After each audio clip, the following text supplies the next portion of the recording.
Welcome to Systemic Societal Health, the podcast that explores how the science of energy networks creates a logical, practical, rigorous, and heartwarming understanding of what goes into building healthy, durably vibrant human networks. I'm your host, Dr. Sally Gerner, Research Director for Edinburgh University's Planetary Health Lab. Today we'll be talking with Dr. Anamaria Berea about her work in the emergence of communication in biological and social networks. With PhDs in economics and computational social sciences, something I have to ask you about, Dr. Berea is an associate professor of data sciences at George Mason University in Virginia, a research scholar in astrobiology for the Blue Marble Space Institute of Science, affiliated faculty with NASA's Frontier Development Lab, and a research affiliate for the SETI Institute. Her research focuses on the emergence of communication in social and biological networks as an evolving complex system. She is currently studying the natural language of stars, which is pretty cool sounding, actually. Anyway, so welcome to our podcast, Dr. Berea. Thank you so much, Dr. Gerner. It's very good to be here. So you are one of the members of this Research Alliance for Regenerative Economics, which we both belong to. And part of our argument is that we believe today's systemic problems require an integrated multidisciplinary approach. Mm-hmm. And because communication and societal learning are central to such an integrated approach, because culture, including our beliefs and values, are central to societal outcomes.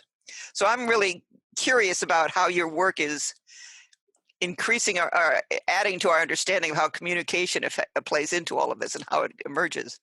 So can you tell us something about what you've discovered about how communication emerges in biological and social networks? Yeah, thank you so much. This is really a great question, and the reason why I arrived or ended up with communication as a research field has been through complex systems, basically, because when we study complex systems such as societies or economies or groups or humans in general, we are looking at the interactions, right, between the different members of the groups, the different institutions, and the different agents. But we haven't really paid attention too much to exactly the nature of these interactions and all these interactions that we sometimes even end up modeling, and we sometimes end up looking at how they lead to other systems or other to emergence.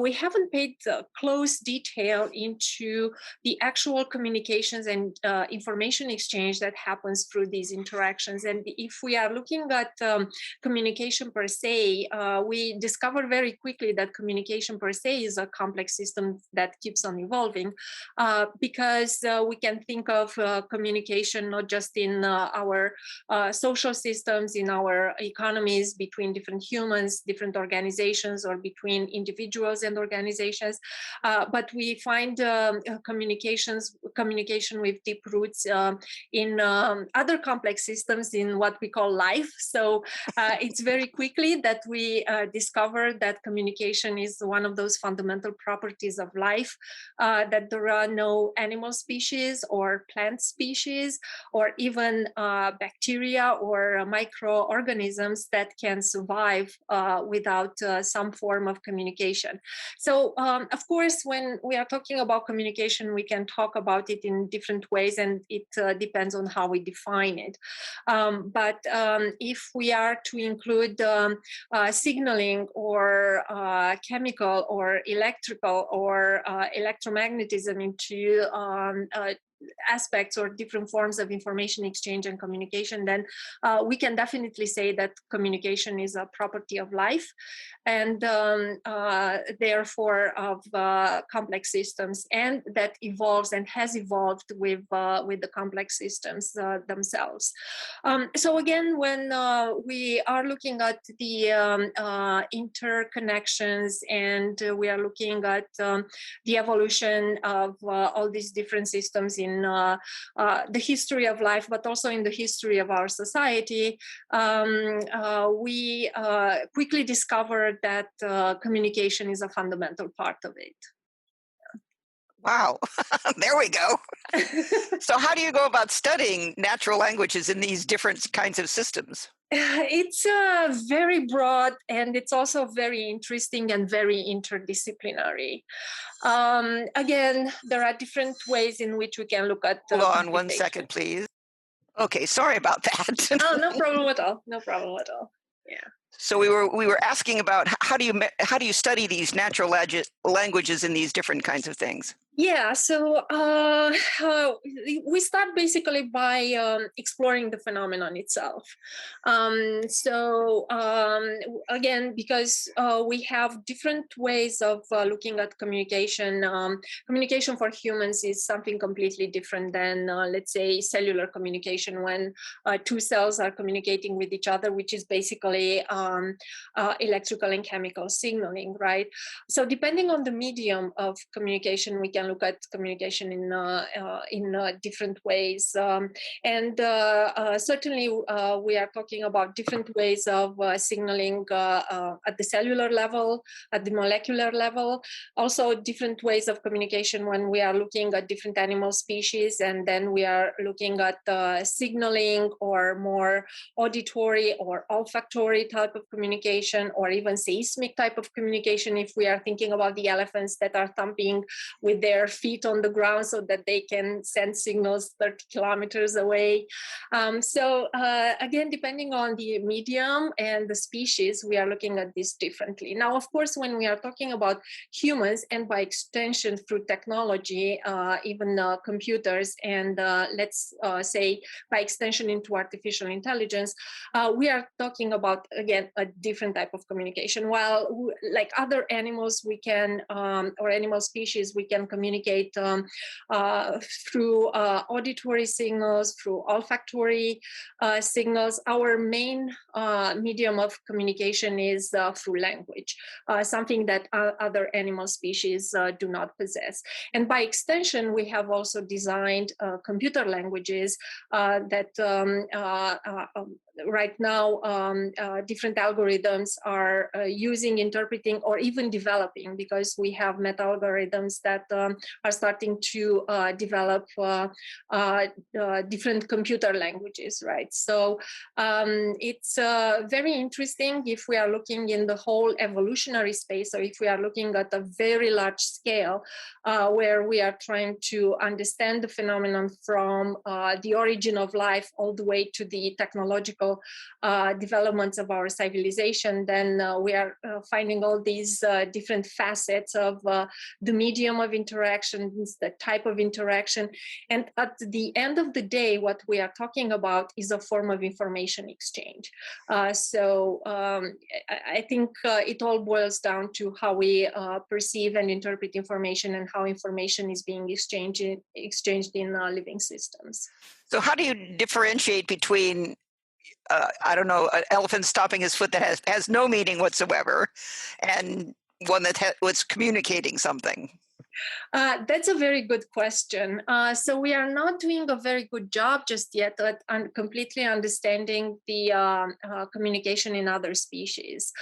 We are only now trying to, scientists, researchers, biologists in particular, they are deciphering some meaning behind the way different species communicate, for instance, in dolphins, or in whales, or in apes, in the big apes, right?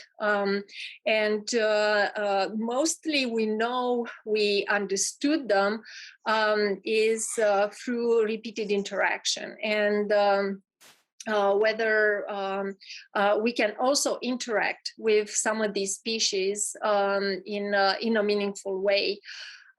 So again, we haven't done a very good job just yet into completely understanding this, but right now we have more and more data, and researchers have done a great job collecting a lot of information through video recordings, audio recordings, And what we can do now is, in addition to the expertise of the experts who have been working with individual species for decades, we also can use computational tools to try to decipher and understand these languages. And some of the earliest papers that I've seen published in this space are about using, for example, machine learning, trying to understand the clicks and bytes in dolphin languages, where we have more data that we have gathered over the years. Okay, so is a lot of this pattern recognition when you say machine learning? There is some pattern recognition. There is also trying to understand individual audio sounds, and then if we are playing back those audio sounds, if the dolphins, understand us. So, but when we are talking just about the machine learning algorithm per se, it is about pattern recognition. It is also about understanding what each of those individual sounds, what they mean, but also how do we parse into individual sounds? Because an audio file is basically a long time series. And how do we parse through that data in a way that is meaningful for us to analyze it and to interpret it? And this can lead me actually later on more into understanding the language of the stars, and how we are using the same methods to understand the stars. So could you give me a hint about how you parse things? So it all boils down to math, right? So if we have audio files, or if we have the luminosity of the stars, all these are time series, essentially. Right.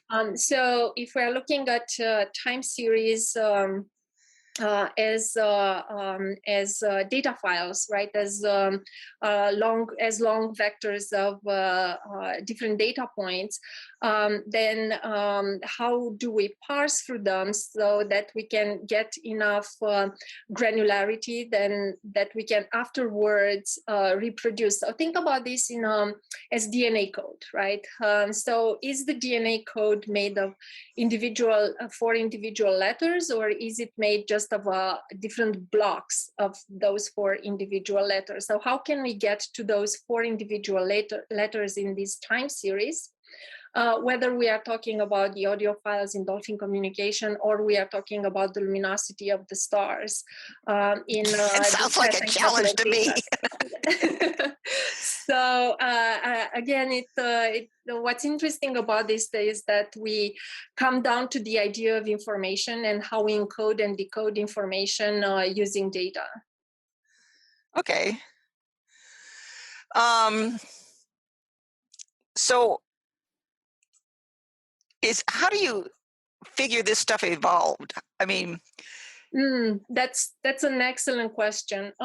We can look at, in general, in living systems, right? So if we are talking about long, complex living systems, I mean long in evolutionary terms, communication itself is very tied to the actual anatomical evolution, right?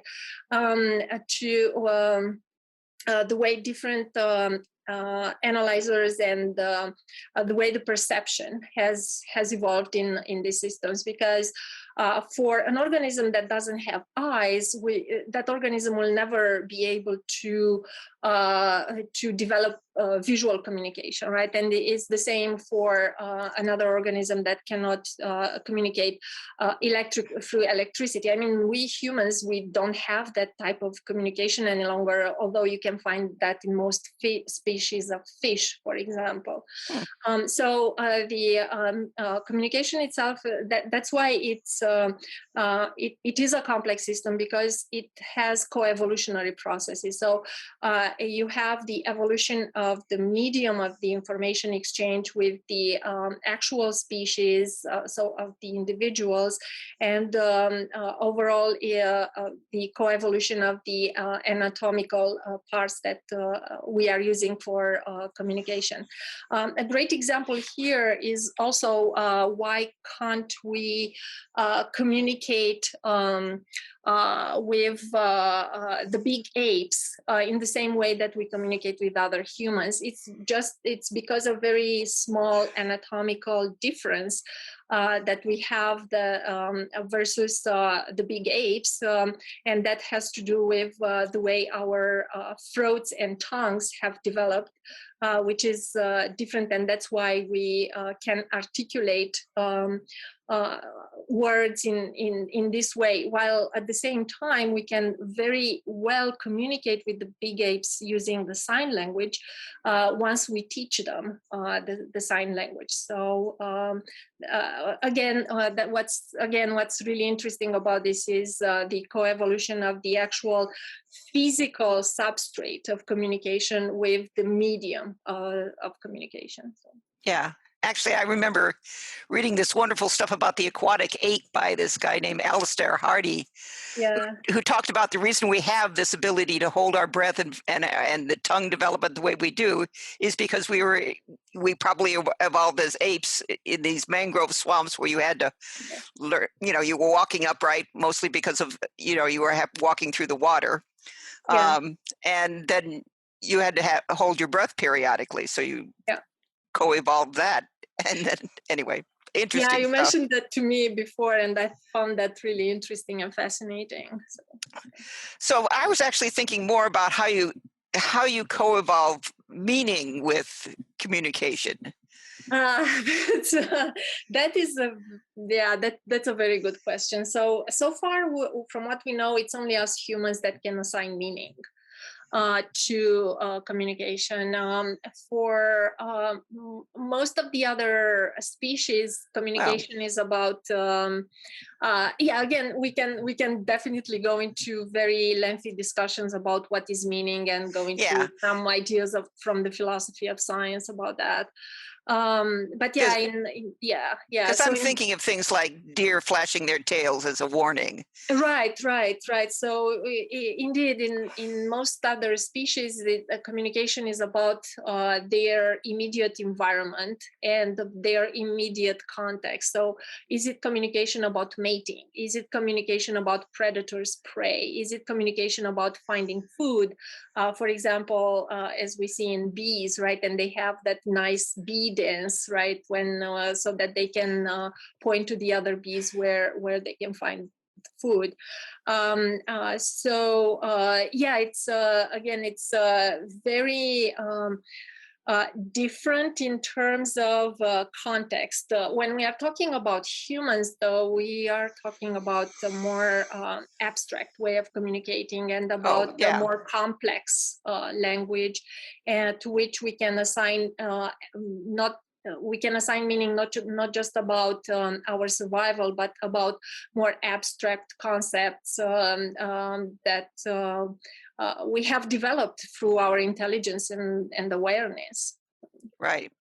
No, I mean, I'm going to hold off on the human part because I sort of believe you have to get to the earlier parts before you can really figure this out. Another one of those articles that I really loved was this one called Cell Psychology by a guy named Howard Petit. Yeah. And he was pointing out that, we take DNA as a code, but in order for it really to be a code, you have to have something that reads it, and then you have to have some kind of essentially effective response. And what we have is actually a code reader system in the DNA, RNA, and protein synthesis impact. Yeah, that's right.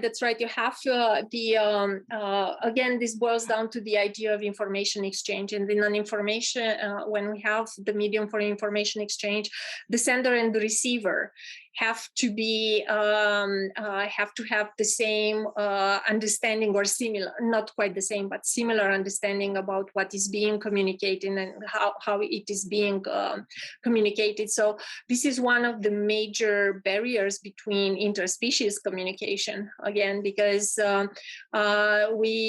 it's very possible when again, if we take the example of the elephants, right, that they are thumping in order to communicate, which is not just the way they communicate orally as well, right, through sounds and through body language, like most animal species. But again, it's something that they can, when we're talking about seismic communication, it's something that they can understand themselves. But again, us or some other species might not have the capacity to understand that, simply because we cannot feel, right, the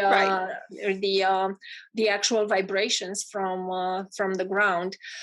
So indeed, it's when we are looking at the two agents, or the two entities, or the two individuals that are communicating, they have to have a lot of similarity in their physical understanding of the communication and what is being communicated, and also in the abstract, right, understanding again between. Here we can delineate between intraspecies communication, so communication between the members of the same species, versus interspecies communication between the members of different species. So let's see. I can easily see how certain things like the deer flashing their tail could arise accidentally. Is that more or less how you see things arising? So, a deer has a startle reflex and flips his tail up, and if the rest of them run away, then they survive better, and evolves that way. Yeah, that's one way. So there is like in any other evolutionary process, there is error in communication, right. And there is also purposeful deceptive communication, which we see in other species as well, not just in humans. So it's not just humans that lie, right? We actually see that all the way down to the cellular level, where there is deceptive communication has been observed, let's say, between the cells of the mother and of the baby in the womb. So there is, and again, just like you were mentioning about the DNA and the cell psychology, and how you need the receptor to re-encode that. When you do the re-encoding, there might be some error, right? And that error, or imperfect, I would call it imperfect communication. We can find it again all the way from the cellular level all the way to humans. And for example, just without any intent of deception, we can misinterpret words, or we can misinterpret communication from another one of our peers. And that's how languages have actually evolved. And also because our sounds are not perfect, and some sounds the same sound can mean something in a culture and something completely different in a different culture. And we can have different ways of pronouncing the letter A, right? We can have and so on, exactly, right? And through different errors of pronunciation, which maybe they have been they are backed by some anatomical deficiencies, or not necessarily, just maybe through some differences in the two cultures of two different groups. Then we have the evolution of certain words, right? Again, if we are looking just linguistically in the history of the languages, we can see that different words have evolved differently and have also expanded differently in other languages. Like let's take the most basic word, mama, right, which is mother in most languages, and you can have mom, mama, right? There are different ways in which you can pronounce, and it has been expanded in different cultures. Well, that's interesting. Okay, so about the whole thing about error, this is one of those fractal things for me. So there's another one of those articles. This one is about ant trails and leaving pheromone trails out to find Mhm. something. And they find that about 15%, so some ant finds food, and then leaves a pheromone trail back to the hive. And then the other ants follow it, but 15% of them fall off the trail and leave a false pheromone trail off someplace else. Right. And then some number of people ants follow the false trail, and 15% of them fall off that one and leave another false trail. So you get this spread out little, Yeah. it's a fractal. And what they show is that it's an optimal search pattern, Right. actually, in Right. a logically distributed, if you had a picnic and there's food scattered all over the place, Mhm. you're more Yeah. likely to find it if you have some set of errors. Yeah, that's right. It's great that you're bringing up that example. I was actually watching a documentary the other day about the history of algorithms and how even with these most sophisticated computers that we have right now, we haven't actually been able to completely and optimally resolve the salesman travel problem. Right? Yes. That was But classic when I was in grad school. yeah, Wow. but the experiments that they've done with bees, they actually show that bees are quite great at solving this problem. They are not solving it perfectly, but they have the best solution for what is the shortest path between or the shortest route between different sources of food that are placed in spatially in very different points in space. So yeah. And is it related to the fractal errors? So you have these things that are. Yes, but also to optimizing the route. So again, they start by I don't know, instinctively taking a certain route, but then they optimize on that route and they go again and again and again. So it's a trial and error, but they find it very quickly. Where that's what's really interesting about it. Very quickly, they arrive to one common route that they will all take to visit all the sites that they have for the different sources of food. And so there's no way to know how they managed to do that.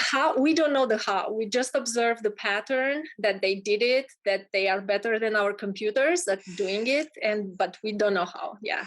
There's a lot of these things where I've read this great book called The Hidden Life of Trees, which is a Yes, lot about. I've read Have it you read too. this? Yeah, and it's a Yeah. lot about this communication between tree species. Yes, that's right. They have this network of this mycelium, this network of mushrooms underground through which they send these chemical signals from one Right. to And, another. sometimes, they will, exude kind of bad smells to keep predators away. Yes, They'll take care of trees that have fallen over and are hurting. And yes. What I found really interesting in that book was also the different perception of time. Because the author he basically mentioned there why actually in plants and particularly in trees we see a slower response to predators because they perceive time differently. They are evolutionary. They are much older than animal species. well, yeah. And for trees, 10 years is like a year for another species, right? So time is, again, it's something also that we should keep in mind when we are talking about communication as well. So yeah. So, okay, let's see. I'm having a senior moment here. Let's see. I know one of the things that also fascinates me, because I'm big into the fractal stuff, is the fact that natural languages seem to have these fractal patterns or power law patterns in them. Yes. Yeah. So why should that be? And do you use any of that in your study of languages, and how do you discern what's? Yeah. what is and is not a language or a signal. Yeah, so it's so the Zipf law, which is a power law with the power of -1, has been observed originally in human languages, right? So there was this paper published by Zipf in the 40s, where he showed that regardless of the language, so it doesn't matter if it's English or Chinese or German, that the vocabulary of that language follows this Zipf law. So basically, we have a few words that we use very frequently, and we have most words, right, in the vocabulary that we use quite infrequently.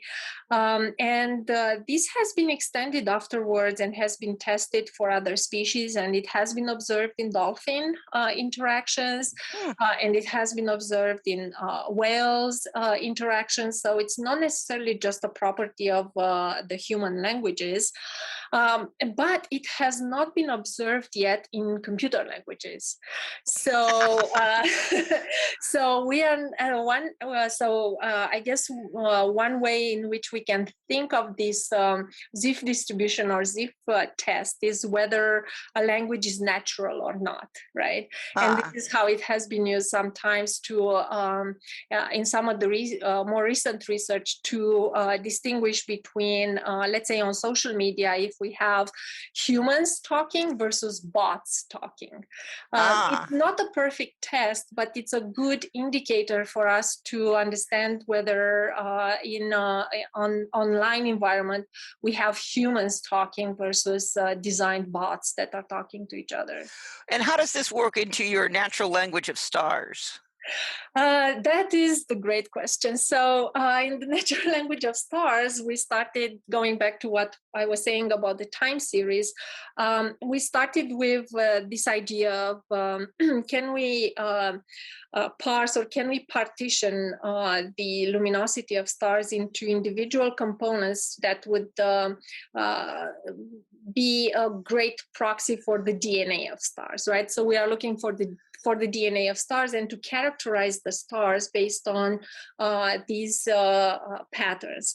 The trick there is to transform the numbers or the data points from the time series into words, or what we call in natural language processing is we call that a gram or n-gram. So a word is 1 gram, 2 words is 2 grams, and so on.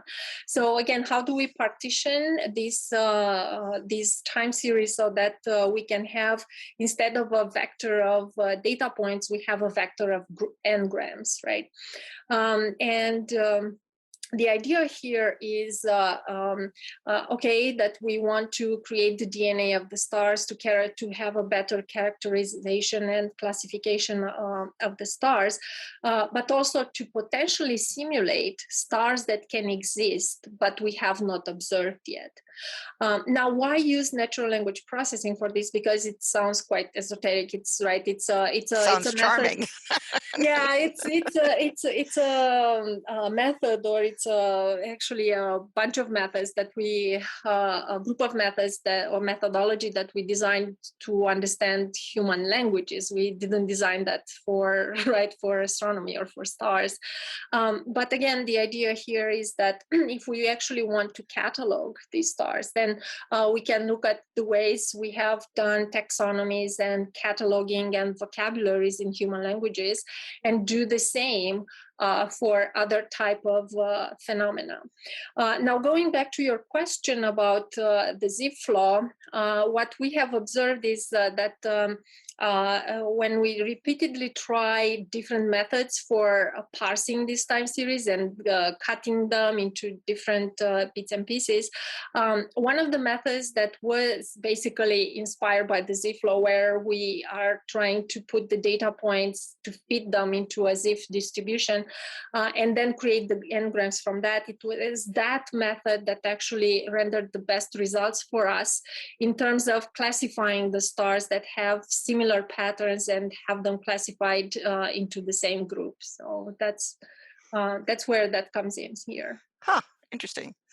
Okay, so how does any of this relate to making a more systemically healthy society?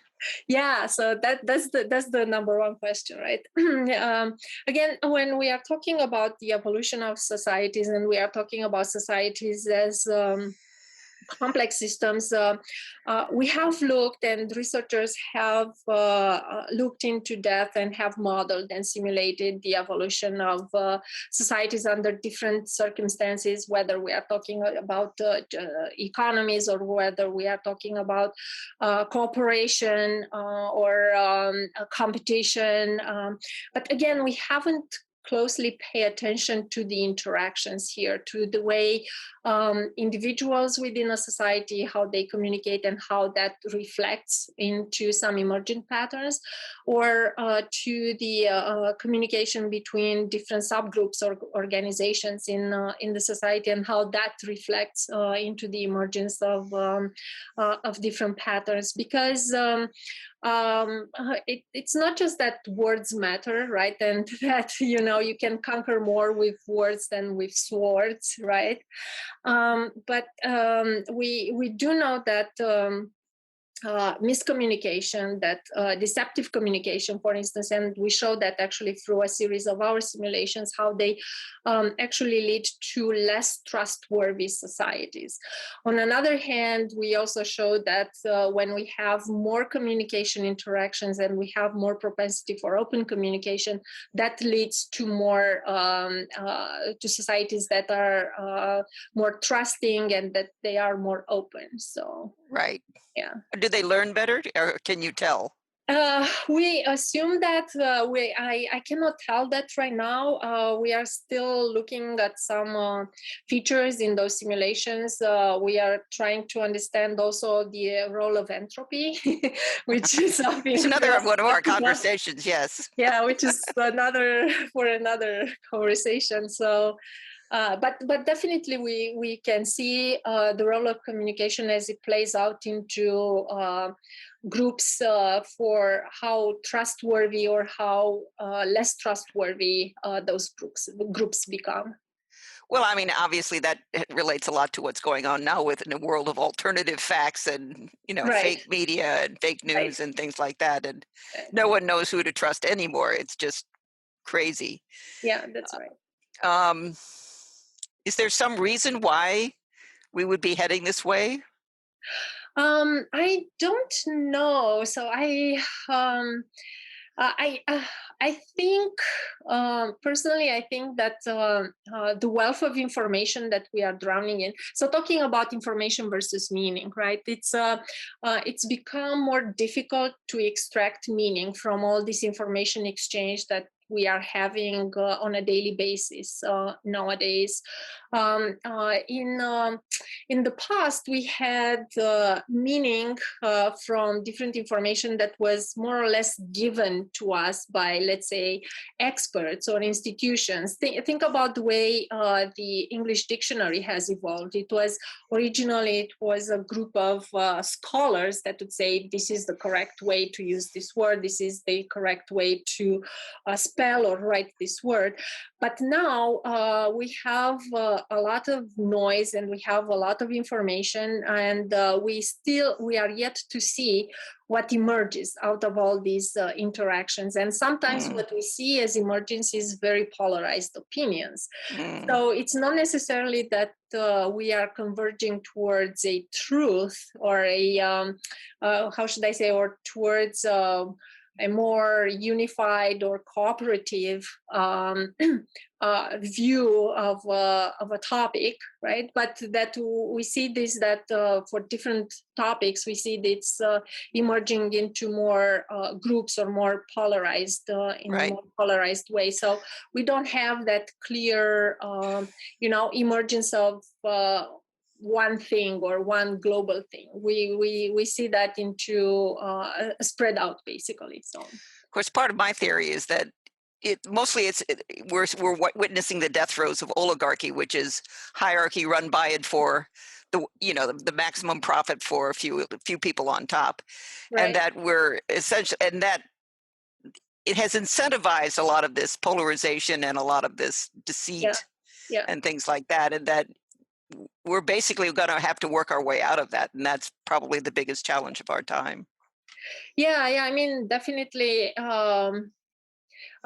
We do have in data science this theoretical thing that we say that data is not information, information is not data. How do we transform one into the other? And it's here where we still have a lot of bias, right? And it's a bias that transfers all the way to into our artificial intelligence algorithms, because they are Right. informed by our Yes, data, exactly right. Your assumption set it and they goes are into them. designed right by us. Yeah. So so there is this will, I guess we'll have to wait and see how things will Well, evolve. Yeah. I mean, there really is such a thing as emergence, and Yeah, emergence is essentially unpredictable. You can't tell exactly. what's it going to. Both emergence and evolution are unpredictable. So Right. I mean, they follow certain laws, but what is exactly going to be produced by them at any given moment is right. another thing. Anyway, well, thank you very much. This has been very enlightening, and I think that's all for now. My pleasure. I loved it. Take care. Yeah.